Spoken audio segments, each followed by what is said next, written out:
এটা আমাদের খাদিনা মোড়ে চলে এসেছি। তোমাদের কাকু এই যে গাড়ি চালাচ্ছে সামনে। বল একটু হাই বল।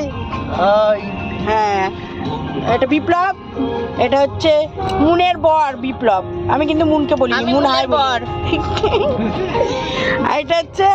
এটা হচ্ছে রিমির মা ক্যাদারি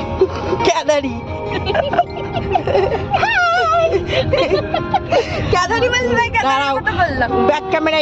এই যে ফ্রন্ট ক্যামেরা, এটা ব্যাক ক্যামেরা না। এক্ষুনি তোমরা ভুল ধরবে, তার আগে আমি ভুলটা ধরে নিলাম। এই দেখো এসেই যাচ্ছে, ওকে হাসির মাংস খাইয়েছি আর দুজনের সামনে গান শুনতে শুনতে যাচ্ছে। ও কি মজা! আমি একটু মজায় আছি। এই যে আমি একটু মজায় আছি। তাই ওলে বাবালে বাবালে বাবালে মজায় আছে আমার মেয়ে। সুন্দর সুন্দর মজা, সুন্দর সুন্দর মজা। আর এই যে ঘুমায় পড়ছে, শুয়ে পড়ছে।